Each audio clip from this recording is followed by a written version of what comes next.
So I knew Angelo, and Angelo is one guy I looked up to. Angelo and a guy called Vincent Bai, who was for training in film. These are guys who are already in film, Miros in film, who are already doing stuff. So the people who I aspired to be like one day. Yeah. So I called Angelo, I called Fadi. I said, guys, there's an opportunity here. And is Fadi at Kiss, or was Fadi was just contractual? Fadi was contractual at Kiss. Okay, and he was handling many clients then. Fadi was the flash guy. Yeah. He can't just, okay, I get it. He used to run a company called Fadstar Media. And they did a lot of stuff for Starling Q, posters and the like, as well as other clients. So I told them, hey guys, there's an opportunity here. Can we go? We listen to what these guys have to say. Who is it? Equity Bank. Equity was a Shags bank. Dude, do you know? Equity was gumboots with matope. That was Equity Bank. Was he doing a bank or a circle at that time? They just converted from a building society into a bank. Yes. And I think they were working with Ogilvy and Martha then. Yeah. But they were just not connecting. I think Ogilvy was telling them, this is what you should be. Equity was like, no. We are these guys. This is who we are. We are brown. We are matope. That is us. So us guys went for a meeting. In fact, we went for a meeting as 3 guys running different companies. There was Big Ideas Entertainment by Angelo. There was Fadstar Media with Fadi, and then Razmataz, me. So like 3 days, like, hey, come here. So they were like, okay, these guys have been brought to the Granton, so let's just see. So they made a presentation to us. They said, this is who we are as a bank. This is where we've come from. This is our customer base. This is what we desire to be. Can you guys do something? We're like, yeah, we can do something. Give us a week. It was on a Friday, I think, we went for a meeting. So the following Friday, or 2 weeks, 2 weeks later, we went and presented work to Equity Bank. They applauded. No way. They applauded. And I remember because me was now writing copy at home, I'd built a computer at home. So I was writing copy, and then now in the morning, catch a Mathri. I was broke, I didn't have money to drive Mathri, meet with Fadi. We were meeting working from his house in Westi, his apartment in Westi, Matumbato. He was Kalechimumu's neighbor. Put the things together, and then go work on flash disk. We print. Angelo has done some stuff also. We went in the boardroom. Obviously now you've worn like a shirt, looking a bit spruced up. And then now presented, they clapped. They clapped. I remember people cheering and even hugging us. Because they were like, what? You've nailed the brief. They were like, finally, people who understand us. Was this for their brand? This was for the brand, Equity Bank. This is when Equity was starting. When they were moving, now it's a bank. So the Equity that we see, you guys want to do. So explain to people what it is. Your logo. They had the logo. First of all, they said, this car house, do not touch. Do anything, but do not touch this house, because this house is us. We are the home. We are a home for people. This is how crazy Equity Bank was. Equity Bank, if you remember, they had a branch at 4 West Towers opposite Jivanji. And every end month, there used to be queues flowing into the street. And it's because Kanjo's salaries used to be processed through that bank, through that branch. And Equity was one of the first banks to ever have 0 monthly charges on bank accounts. Yes, you could come with 30 bob and put it in. Yes. Yeah. And because Kanjo used to delay in paying guys salos, so salos are still supposed to check in on 28th, but Kanjo hasn't sent their payroll. So guys have queued, waiting for their money, waiting for Kanjo to send money so that they can withdraw from their accounts. And then no money has been sent. This is how Equity connected with guys. It's like, we know you. We know you're working with Kanjo. We know you're going to get money. It's just that Kanjo has delayed. But here, have half. Like a G or something. Everybody a G. So they've gotten like almost like a salary loan. Yes. G for them to at least go home with something. Don't go home empty-handed. As you wait for country to send money. There are guys who walked into Equity Bank in the morning, take a loan of 5 SOC, a hawker. He's gone both wares, he's sold. Before the bank closes, he's back, he's paid. Back the loan. Back in the day then. That was microfinance on another level. And I remember, of course, they're using the SACCO model, but still, that amount that was being given is so... And coming at a time when Barclays closed accounts with less than 5,000 bob. Boss, I worked at Barclays in 2001. My job was to close accounts. Do you know? I mean, my job was closing accounts. Do you know why? Because minimum balance you could have at Barclays Mwarv at the time was 20,000. Who had that kind of money? And it's Christmas. So you're saying, so guys, Equity, what Equity was doing was too ahead. It's just like there is masses here, they're unbanked, and they need bank accounts. They used to give people loans because banks used to ask for logbook, title deed. People don't have logbooks and title deeds. Come to your house. How many sufurias do you have? Each worth is 20, 30. That's your collateral for your loan. And then they issue a loan. And they realize that these guys, these small guys were asking loans for 5 Gs, 7,000. Those guys don't want to default. They don't. Loans because they want to pay back 7 Gs. Yes. And they want to come back for 20 Gs in 2 months. So that's the brief we were given by Equity. And we did communication based on that. And they were amazed. They were so happy. We were called back the following week. We were told, just make these changes. Please come back. We need to present to the World Bank. I think there was a World Bank. There was a division of the World Bank. Yes. That was it called Microsave or something? That was involved with the running of Equity. So we had to make a presentation to them. Then we had to make another presentation to the management committee.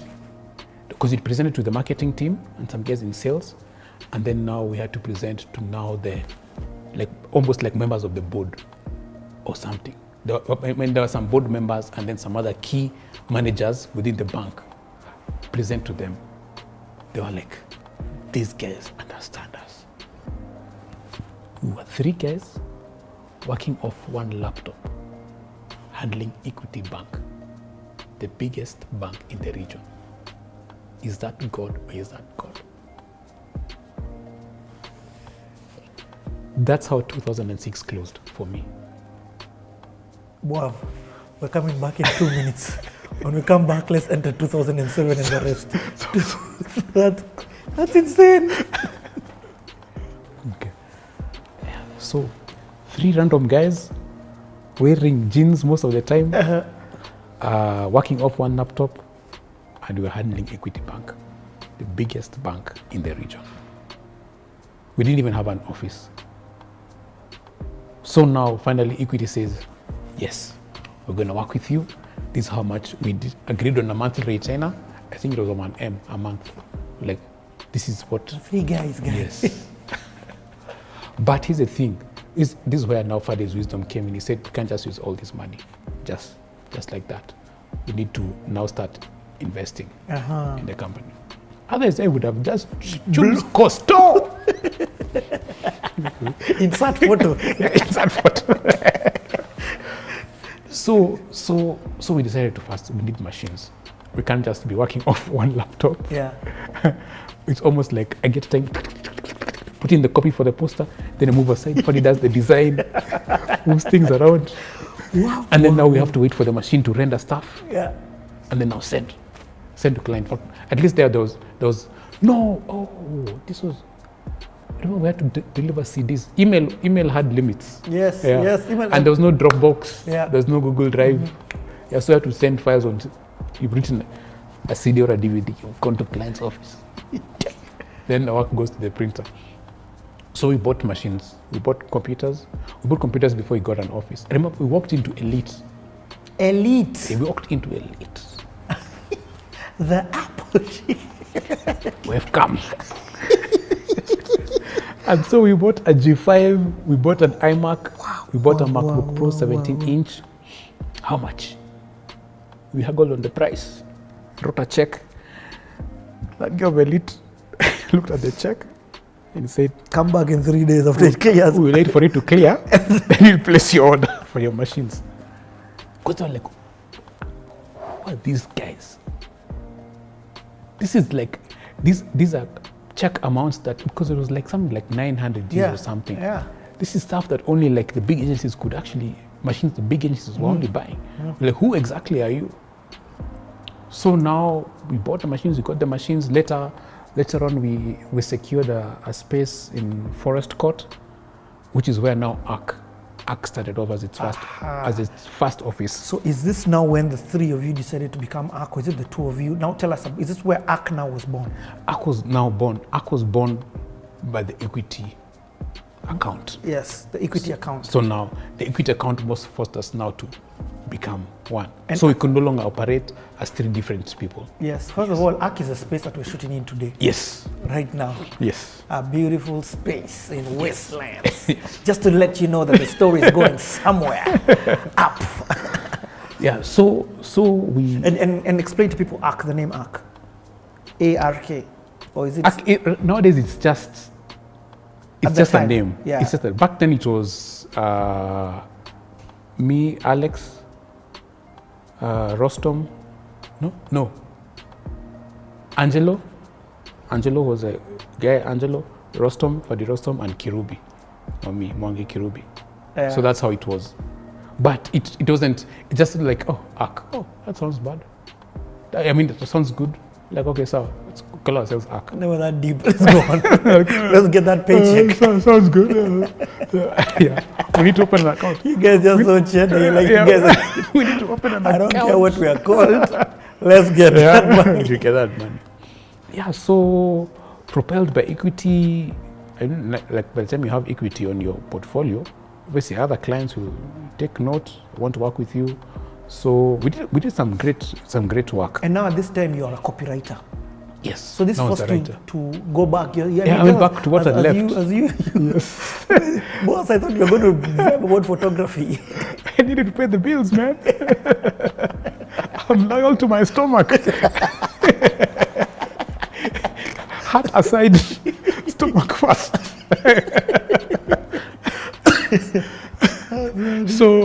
So now I did a couple of photography gigs.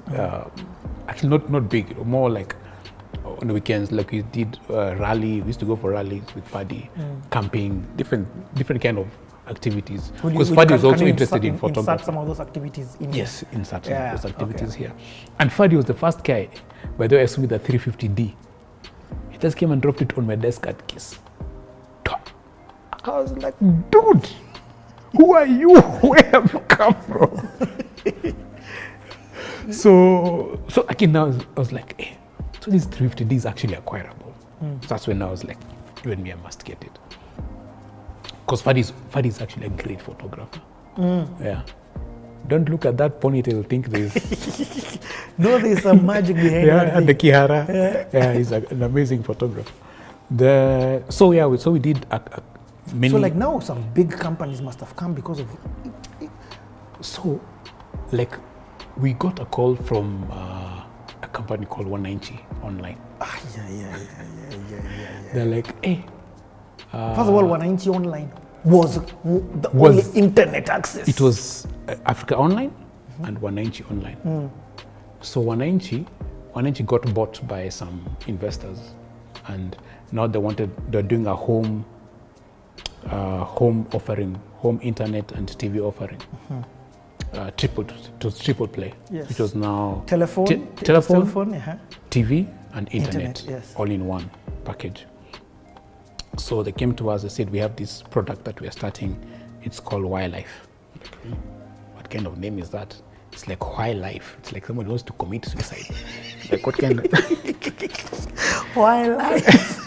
So they said, okay, fine. If you guys think you can come up with a better name, sure, go ahead and give us another name. So I remember I actually started as a joke.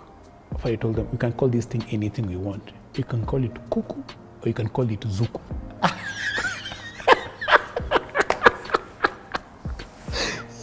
And that is how the name Zuku was born. What? And when they did the logo with those 3 pods. What? And wildlife became Zuku. And that was in 2008 or 7 there. Wow. So the Zuku that we see now. Yeah, that's how it came. Stories that's how it came about. So now again we did all the creative for it, creative launching. This one we're even talking logo. Yes, the logo. Now there's nothing that you can't change. Yeah. It's a new name. It's a new name, new identity. So the logo. I did many things. We've done work for Kenya Nut. At some point, Equity Bank left because it was the marketing department had guys coming in and out. So it was hard to keep up saying this is the vision we have. Yes. This is where we're trying to take the bank. So kept changing. At some point, they moved to. Okay, the reason we were told, I'll stick to it. Other stories are rumors. The reason we were told is that they're going regional, and they need an agency that's regional. So they moved to Canada. Oh, okay. Yeah. So that's why. That's a story, and you're sticking to it. Yeah, that's a story they gave us. We're sticking to it. We just asked them, "Are you happy with the work that we've done?" They're like, "Yeah, we're very happy with what you guys have done, but we need to now move regional. We need to move to a bigger agency." Despite us telling them we can easily partner with guys. I think they're heading to Uganda, to Tanzania, but Scan Group was already there. Yeah. So they moved. We're like, sawa. No hard feelings. We did what we did. Share price. They actually had the first campaign we did for Equity Bank. We did street light signs. The share price went up immediately after those signs went up. Like they went up. That day trading opened, started going up. And then they even had to have a share split. So a share split is when now, to now make the shares affordable. Because I think it hit 300 and something shillings per share from a share that was being traded at like 50 or something. Bob, it gone up to like 300. So split, came down, went up again, split again, came back down. And this is the time when we were with them. Tell me about shares in Equity. Imagine, no, I didn't. We're on a copyright too. I was writing the ads. So Equity really grew. We remember some of the first signs we did, street light signs we did for them was to our 800,000 customers, Asante. The last signs we did for them was to our 2.4 million customers, Asante. So 3 times over them. But then it's not just something that we can only take credit for, but they also upped the game. I mean, even their concept. Of unbanking people and banking the unbanked. They were open. They used to have, we're told of elders who came from Oloitoktok to see James Mwangi, saying, "We need you to open a branch in our town." What? Did that ever happen at Barclays? Or CBA? That's how deep Equity was with guys connected with people. Like people are requesting, "Please come and open a branch. We'll do anything." Like almost like we found the space here. Open a branch. And now when they find a space, was it your role and you guys' roles to... Okay, it was that. No, that was now somebody different did the whole thing. Even the signage, because we'd already done the designs, the templates. Yeah, the templates, for the signage and all that. I mean, you basically give them a brand book. Yes, we'd given them it not much because they'd said this you can't touch. But now the other communication of like now Equity is open in this place, Equity is open at this place. Yeah. We did an ad for the Financial Times that ran in the Financial Times. Insert ad. We did an ad for the and it was very strategic for Equity Bank because Diaspora market? It was during the G8 or G7 summit. And at the G7 summit, the newspaper that guys are going to be reading there will be the FT. And so they were just saying what they've done. And it was, I remember, went to camera pics. Because this is before now digital. It was still a lot of film. Went to camera pics, so we're looking for an aerial, before drones, we're looking for an aerial shot over Manyata. We got an aerial shot over Manyata, and the copy was like something like, insert here. I think it was almost like, because it was also now selling the fact that they had mobile banking. Mobile banking back then was a Land Cruiser coming to a village center, and guys withdraw money, given money, deposit money and all that, and then it goes to the next trading center. That was mobile banking back then, not on your phone. That is the original mobile banking. It's 4 wheels. Yes, it's 4 wheels, a bank on 4 wheels. And so it was like 1,000,000 miles from nowhere, a stroll to Equity Bank. That was like the headline or something of the sort. And it was something like when millions of Kenyans did not have, it was something about banking the unbanked. Because I think back then there was only a bank that did that. Yeah, there were. Because imagine you have a community of pastoralists. You can't even build a bank. Exactly. But they need to be banked. These guys are selling cattle. The guy has like 200 Gs sitting in a mattress. So you just take the bank to him. So that's what equity. That's you know, it's so funny. I've never heard about that version of mobile banking. But that's so cool to know that that's where they started when it comes to mobile banking started. Yeah. Okay, photography. Okay, so photography. So in 2000. So no, at this time, 2005, 6. What year are we now? 2006. 7. 7. Because we landed the equity 2007. account end of 2006. So 2007, we started ARC. Things are going good. It was a great year. It was a great year. We did amazing stuff. Lived comfortably. It was a great year. I did not do. So now 2007, a big thing happened. We used to, on weekends, we used to go camping with buddies, like Naivasha. Guys, mostly guys I grew up with in the hood. Yes. Plus we met other people. Then I met this lady called Caroline Duta Miringo. And she tells me about this church she goes to, which meets at Tintin restaurant. I was like, okay, Tintin, I know that. Yeah, but a church, meeting in a restaurant. This is dodgy. A bit dodgy, man. Like a church can't afford their own compound. Okay. So at that time I'd stopped going to the Donholm Catholic Church and I used to go to Don Bosco. Because Don Bosco, I found it to be more lively, more young.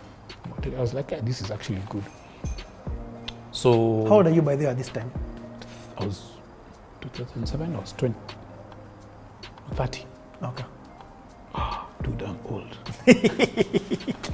I was 30. So she tells me she goes to this church. It's called Mavuno downtown. Meet at Tintin. I was like, okay, so I'll pass by. And then it was at the same time as Don Bosco. Service was about the same time. So one Sunday, I checked in. I was like, oh, Cheesy was leading worship. One Dan Aseda. Yeah, Dan Aseda Cheesy was leading worship. And I'm like, before he starts worship, he's talking about the way Man U hammered Arsenal yesterday. Cheering, let's celebrate, give glory to Jesus.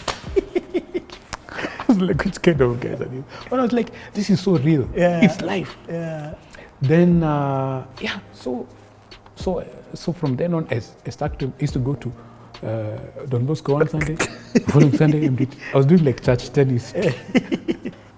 And then now, I got introduced to a guy called... Doing false. You're not correct. You got introduced to a guy I met a guy called Shege. Fyongwa Shege. Yes. Who now told me about Mizizi. No, Shege now introduced me to Pastor Pastor Angie Murenga. And I remember it was a random like weekday morning at 10. We had coffee at Dorman's, where Coldstone is now. Used to be a Dorman's. Yes, yes. And it was, I think, the first time ever at Dorman's.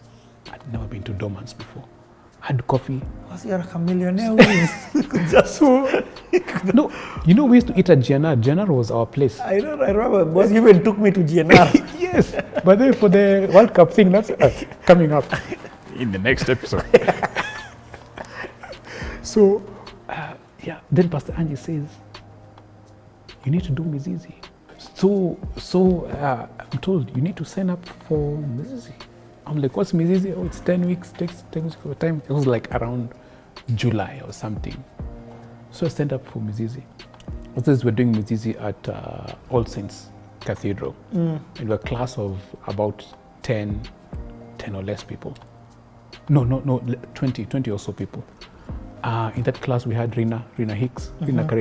Yeah. Whom I knew because she was a good friend to my then Chile, my current wife, yes. Gina. They'd been in high school together. Pau Kenolo was in that class. I think Pau Shinsky was also in that class. Or the class. Pau was in our class. Another photographer now. Another photographer now, and amazing storyteller. Plus other Another people. copywriter as well. Yes. Insert photos here. So, what Mizizi did for me, more than connecting me with God and purpose, first of all, connecting me with God. I got to now know God for myself. Away from religion, it became now a relationship between me and God. So I'm not doing things because God are doing it. I'm like, how does that affect me? And I'm able to be confident enough and know that, hey, there's even grace. Even if I do things that He does not approve of, there's grace which covers me. And I don't need to do anything to get that grace because it's already been given. The payment has already been made. There's nothing you can do that will make God love me even more because He's already loved me as much as is possible. It also, Mizizi also connected with the community because now I got to meet Ken Olo, an amazing filmmaker, Pau, Rena, and other people who've actually now worked with in life. It showed me that I can use my talent to worship. Because I can't sing, I can't play the drums, I can't play the guitar, but I can still worship using my clicks. And I did not know how big photography is or the power of photography is until I actually asked Tony Mungai, was our facilitator. Tony Mungai was our facilitator, Molly Ogola was our understudy. I think Declan and Melissa Wahu were also understudies in our class because I think they'd done Mizizi just before us. They asked Tony, is it okay, please, I come with my camera for the retreat? Because this is church. What are you doing taking photos in church? It's a holy place. And Tony said, oh yeah, sure, come with it, just come and take photos. So I was happy. So went for the Mizizi retreat. Those days it used to be Friday, Saturday, Sunday. Yes. So I took photos. Monday, edited the images, uploaded to Flickr. This is before Facebook. Yes, there was still no Facebook. I uploaded the photos to Flickr and I sent them we used to have Google groups for now sending stuff to people, to the whole class. Mizizi 3 of 2007. Sent to the class. Guys were happy, hey, nice pics. So one person, she's called Melissa Wahu. She tells me she was working at Deloitte then. I think this story is right, but anyway, it's how I remember it. Somebody, a colleague of hers, I think when she was going through the images at lunchtime, saw the photos. And he was like, hey, why is this you guys were? But what's this? It's Mizizi. Like, what is it? You guys are having fun. Yeah, it was fun. Hey, can I sign up? So somebody signed up for Mizizi because of photos that they saw. I was like, that's the power of photography. Because it is storytelling in a way that this guy could understand. And you were worshipping. And I'm just taking photos. In fact, back then I wasn't that deep. I didn't know this is worship. So now later on, so I understood it's actually an act of worship. Yes. Yeah. Because it's actually not using my talent, gift for His glory. So now, then that's when I knew that photos are a big thing. And then now from then on, I was on people's call list. Like, we're having a retreat. Where are you? Yeah. So that's what happened. Yeah, so that's what happened. So Mzizi 3 of 2007 was the first time that I actually took photos for Mavuno. Do you have those photos? Insert many photos here. Love it. So, and then from, so anyway, Mzizi 4 of 2007, I got called for the retreat. Mzizi 1 of 2008, I got called for the retreat. And now you join the main Mavuno. Now I join Mavuno. Not the main Mavuno, all of them are, but Mavuno Bellevue. No, I had moved to Bellevue. I was still at downtown. Okay. I was still at downtown, and I was in downtown for a very long time, until now it moved to Ufungamano. But at downtown now you started even taking photos of the services. Of the insert photos. Insert photos. Yeah. Some faces you will recognize. Yeah. Yeah. Akina David Kuria, Akina Faith Maora. Yes. She used to be in worship.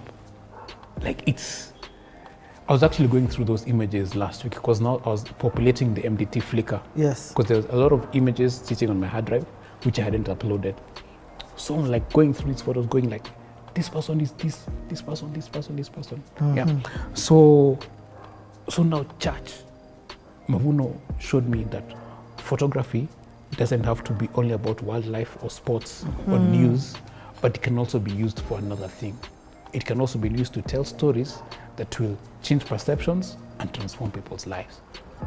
That's insane. That is insane. And that was now 2007. So at that time, Kanji has started Life at the Village. Sir, okay, cool. If you're catching us on this episode, Yani, I'll keep saying, go back and watch from the beginning. Yeah. Don't just start with the photography. It's good to understand the history and what led to the photography, and now even how that past affects your decisions in this space that you're at. You get what I mean? Yeah. Okay, so Mutua, one of the things that I remember you doing in fact I don't even think it was you, it was somebody who petitioned us as your followers. Yeah.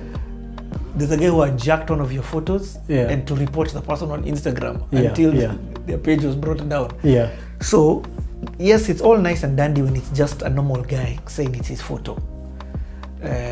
But what about when it's corporates? And when it becomes, when it becomes, because the thing is, there's two kinds of people who steal images and use them.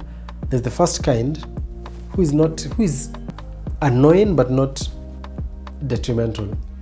It's like it's like a mosquito biting an elephant. Let's just say it's annoying. It can be annoying. Yeah. And that's the ones who jack it for clout. So the ones who want to act like they shot it. Yeah. They won't really affect, because no one will go to them saying, I was going to give Mutua that business, but now I'm giving you. Exactly. You get, so they won't really affect, but they're really annoying. And so those ones, I don't make a big deal with. I just tell guys, look, because what they want is a shortcut to follows and all this. So we will take the things that they value most, which is the Instagram account, those followers that they've built by line. So we just report that back to zero. And most of the time, Instagram listens by the end of the day, you start afresh. So the very thing that you were taking a shortcut to achieve, you end up starting afresh on. Then there's the second kind, which is the ones that do it for the money. So again, those it's a ones, shortcut. Another shortcut. So instead of hiring me or buying the image from me, they take it from the internet and they use it. The advantage of these ones, they're easy to catch because everything used has evidence. And then when you do, most of the time, most of them, some go to court, but most of them settle out of court.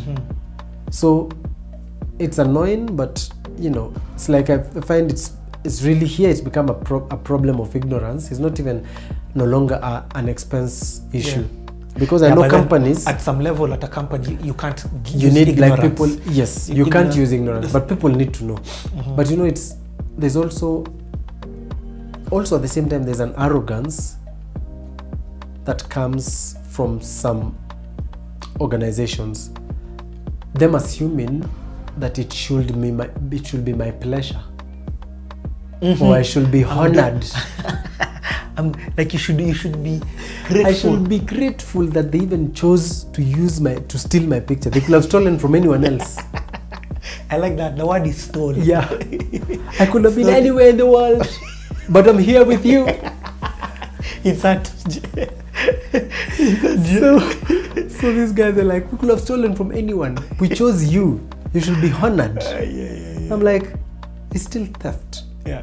So there are some companies that have been once beaten. I think Safaricom has been beaten before. Safaricom maybe never do that. But now Safaricom it doesn't matter. They don't care how good your image is. Yep. If they don't have the rights to that image, they're not even looking at it. If it's there, they're looking this way. I mean, Safaricom, even if they hire you to take a photo, and in that photo there's a human being that they have no consent release from, they're not using it. Yeah. They're either, if it's important to them, they will track that person and get the release from them, or abandon that picture. Like for them, no picture is expensive enough. Yes. They'll just be like, forget it. We'd rather redo this shoot. Yeah. I don't know whose cost it will be, but they would rather.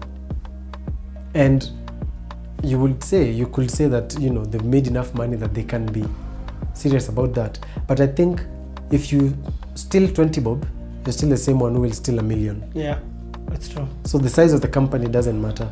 I agree. People never want to even just come and say, let's talk what is there, or lower expectations. I always say, if you're going shopping for your house, you need to buy food, and then you go to the supermarket and you find the money you have is only enough for a 1 kg unga, you're 10 bob short of the 2 kg unga. You don't see anyone going there to be like, first of all, these prices are wrong. If the prices were right, I will be able to afford.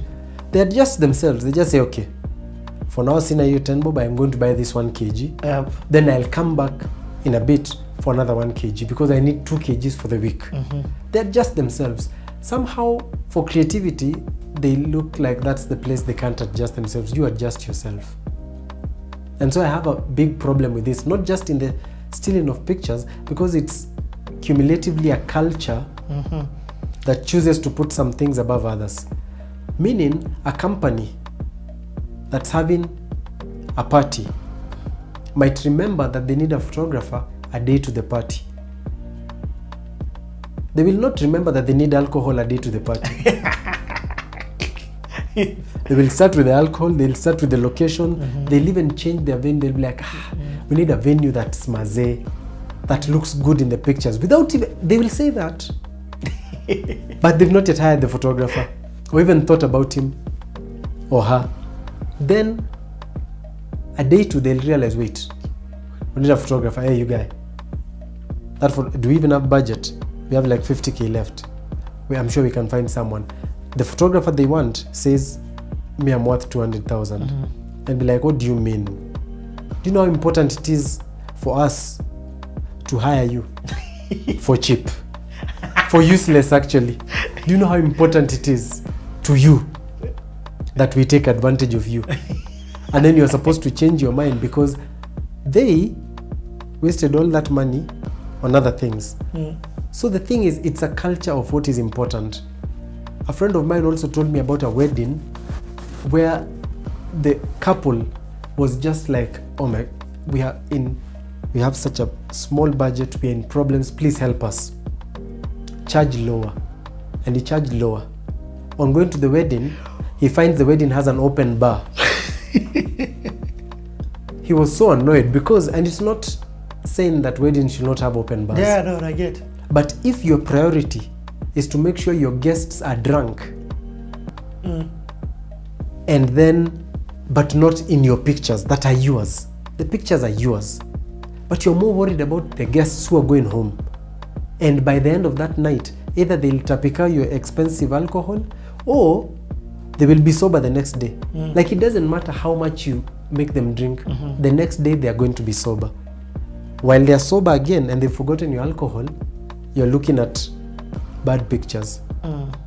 Or you've played someone else for that. So for me, it's always a matter of priority and the lack of importance on some things that are not important, that we think are not important to us. And so that culture is what I have a problem with, and that culture is what I fight against. But I'll also say, and I play devil's advocate here, if somebody, the problem is also the lack of, or the desperation, I call it two things, desperation for the finances, or also the lack of understanding your worth by the photographers. You know, I keep saying, your kid can either go to, if you go to Hillcrest, you won't start saying, oh, I only have 200 G's and school fees is $1 million a term. You get, Hillcrest will be like, this is how much we charge, take your kid to somewhere where you can, 200 G's will work. But if you want them here, this is how much. This is what you need. And that's the same thing that I think, the same place that I feel creatives, musicians, photographers need to get to. I do understand the desperation and the need for the money, and this is why I'm saying this, because I have known you to use the word no more than any other photographer I know. Till you've actually instilled it in a culture with various photographers. And we suffer for it because, but I understand, like for me, I truly understand that there will need to be a bit of suffering for that to happen. Like with any meaningful change, before it becomes, there needs to be a period, like there will be a period that is tough. And if you can't go through that tough period, then the good things, I don't know, it's hard. But then think about it this way, and that's why I said earlier, some things are good for now, but not the future. And other things are good for the future, but not now. And so that's the tough thing with, you know, like with that money thing, that's the tough thing. Because at the same time, I can't judge anyone who once in a while does what he needs to do or does what she needs to do to eat now. Because honestly, gotta eat. Yes, the future is important, but if you're dead because of hunger, that future is going to be there, the future that you're protecting. So I understand that, and it's a catch-22, but so what we need is to be able to like the part you need to refuse enough, but at the same time, maybe the trick is to also find a way to find alternative ways to do things as an artist, because I think the world is changing so fast. And even us as photographers, like before, when I started photography, literally the only way you made money as a photographer was that someone hires you to photograph. They give you money, you give them pictures. And now there's so much more that as a photographer you can do, including being on a billboard for being a photographer, and that being the biggest paycheck that I've ever made. Okay, hold on. Let's talk about that big paycheck. Give me 1 sec.